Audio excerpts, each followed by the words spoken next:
there are a lot of programmers and not many people uh, who are thinking, who are creative, right?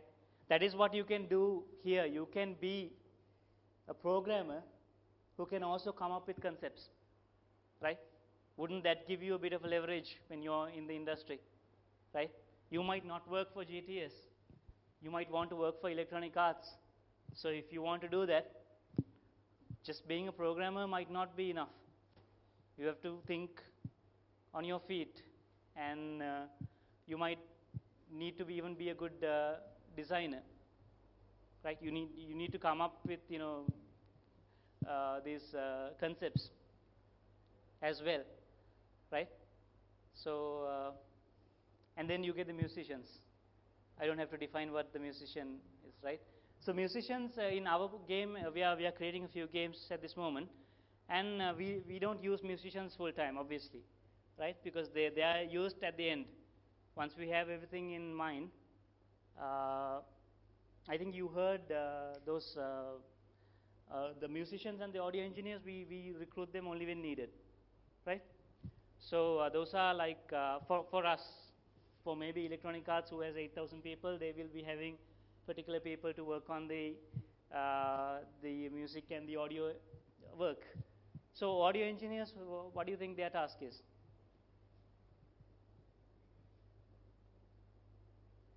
Anybody? You? No? Yes? Sorry? Yeah, so like the punchers and things like that, they'll have the ouch, or toof, toof, toof, or whatever it is. They'll make sure that they have those sounds in there, right? So for us, we don't need somebody like that full time. We use them only when needed. So actually, we are working on a game, and we are going to be giving the game to the audio engineer with a list of things that he needs to create. So we have a shooting scene, we have person, hitting another person, then walking, then jumping onto a tree. All those things, the audio engineer has to come up with the sounds, right? So, and then you get the QA lead and the QA testers.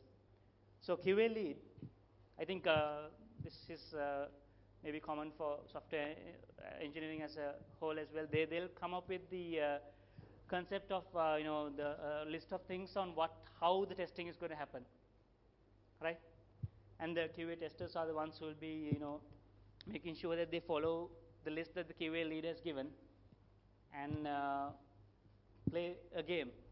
So how many of you guys want to be QA testers? So I think as a hobby you would love to get paid to play games, right? Right. So let's just check. Okay. So 15 minutes more for my session here, and first we had the prisoner's dilemma thinking situation. Now here's another situation where you can think for yourself. As I mentioned, be an innovator, right? I think in this is the programming challenge lecture series, right? So you have different people coming in and advising you. Is that how it happens? Yes. So and I believe that in the email that Sulochana sent me, she said that you guys are going to be broken up into two categories. One is you get a choice to create a game, and one is you can create an AI. You create something for an existing game. Is that right? Do they know about it?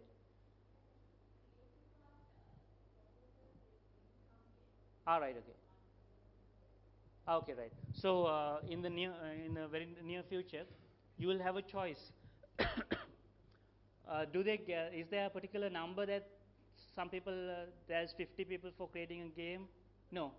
If all 100 wants to create games, they can do that. New games. They can. All right. Okay. So that means you can create an AI for it, or you can come up with your own game. There's no limit on 50 people have to know. Okay. So you have the freedom to choose it, right? What you want to do. So maybe even after this, you might think, okay, am I going to create a new game, or am I going to create an AI for an existing game to compete, right? And both options are perfect, right? If it was me, I'll go for a new game, right? But creating an AI is also not an easy work. Again, similarly, you'll be learning the same set of skills, right? And but if it was me, I'll go for a new game because there are no rules. As Thomas Edison said, we have no rules because we are trying to achieve something, right? So similarly, having a situation where if you want, you can create your own game. Then if it was me, I'll think of a new way, but obviously you have to understand the situation, the environment that you're in. You have a boundary, and that means you have a certain time to create it. So you can't come up with all these crazy ideas that will take 2 years to create when you only have. Is it an individual or group? It's a right. So they can team up as 5 people and right. So if you want, as I mentioned earlier, you can see, okay, when you're creating a game, obviously you have to understand that there are designers and things like that. So you need somebody who has talent in that side as well, not just the programming side of it. A good UI is important as well, right? So I mean, you guys are second year, so but I mean, you guys still have the skills to create anything, right? So make sure that you keep these things in mind, okay? Try to be an innovator. Don't try to copy what somebody has done just because it's famous. Try to do something similar to it, right? Because that's an easy way out. Then don't do it for the money alone, okay? Uh, I mean, if you do the right things and if you do creative things, innovative things, the money will come to you somehow. Just make sure that you don't keep money as the priority in whatever you do, not just gaming, just even in general. Don't keep money as your highest priority because you're not born here to make money, right? You're born to enjoy your life and do the good things or the bad things, whatever you want. Define your life and do it, right? So and then if you can see if you could mix education because education. I mean this thing. I think I should focus mostly as a plus point for Sri Lanka because not many people, like the parents, would want their children to buy games, right? Now, if I'm going to create a PC game, I need people to buy the game, right? There are other problems here as well where there are difficulties in selling the game. Not just the people who will, I mean, the parents would not want the child to get the game. But then if you create an education game, right, where they learn, they get to learn things, the parent would buy the game, right? Parent would buy the game for the student. I mean, I have written, I'm on my 12th and 13th book right now for IT, and it's not the child, it's targeted for students, but I hardly see students buying my book. It's the parent buying the book, right? Why is that? Because, I mean, they want to give the child the education, right? So same way, you might consider that, parents would not, it's a taboo, gaming is a taboo.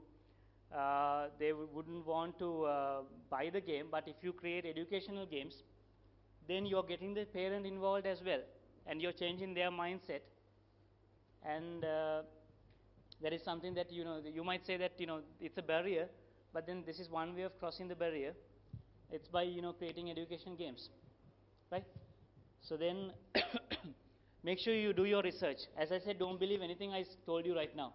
Okay, do your own research and come up with do some findings. At the end of this slide, you'll get some contact details. You can ask me queries. You can tell, you're lying about this. I found on Google or Bing that this is not like this. EA didn't even create this game, liar. Tell me. I want to hear. I want you to go out.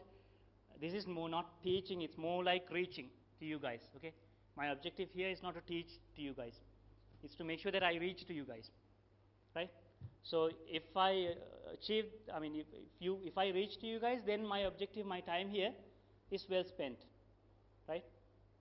So make sure you get everything that I told you into your head. Don't believe anything I said. Think about it on your own, and do your research. Take it forward from here. Okay. In 2 hours, I can't tell you a way of the best programming way of creating a game, or what is the best how the module should be laid out and things like that. I can't do that. But here I can tell you to reach out of think outside the box. Uh, and that is what you should do in a gaming aspect where creativity is involved. Okay, and make sure you find a good team. My earlier slide said that you need all these people. I asked Sulochana as well, and she said that you can get a team of people to work on building a new game. So make sure you have friends, but make sure you get the people who can actually do the work, right? Because otherwise okay, there might be instances where you might be able to mentor another friend and get him also activated. That is also a good thing. But make sure if you have a focus, make sure the other people also have the focus and the same goal in mind. Okay. So those are things that I mean, as a company, I had a good experience of hiring bad people, right? So make sure you hire good people. So last year we had 3 students from CSC. Don't worry, they are all excellent interns. They were quite exceptional, right? So make sure you have team like that who are very dedicated. And did you know that Electronic Arts, before they had a lawsuit from the employees themselves, they were working from 9 a.m. till 10 p.m. every single day, right? And they got an opportunity to have Saturday evening off if they did, if they were very, what do you call, if they were very good in their work. They got a Saturday evening off only if their performance was very good. But then in I think 2006 there was a lawsuit against EA itself from the employees, and they have now a more freedom towards this. So that is how serious EA is, right? They make the mistakes as well. So make sure that you have a good team and make sure they're dedicated. You don't have to work 7 days on a game, but make sure that the time that you're working on the game, you are fully focused on it. Okay? So this is going to be very brief. Game industry is in its most infancy here, and it's a risky business. I mean, we have problems of selling games because of one issue. Anybody know what that is? Pirate copies, exactly. So we have to find a way of solving that. We can't enforce, we can't force governments and things like that to activate all these bills and pass bills in parliament and things like that. Maybe there might be an alternative. So we'll try to do something. That is what our challenge is. So we have got an environment where we get people. Actually, you can even use it as a positive sense. You can, if you want to really market it, just sell it for 100 and make sure that they pirate it. Because then we don't have to take care of distribution, right? Because distribution is taken care of, but then you have to find another means of making money, right? For Columbrite, we have given it for free, but we get sponsorships. Even before the game is released, we have the money, right? So you have to find other ways of, that's why I said don't keep money as a priority. When we started creating the game, we didn't think about how we are going to make money out of it. We thought of creating a game that people will like, that they want to play in their own language. After that only we thought, okay, now we have spent this much, how are we going to make the returns? So okay, we'll find sponsors. So we have about 20 companies sponsoring our games, and we are giving it for free, right? So pirate is taken care of. I actually like people to pirate my game. If you can tell everybody to download the game and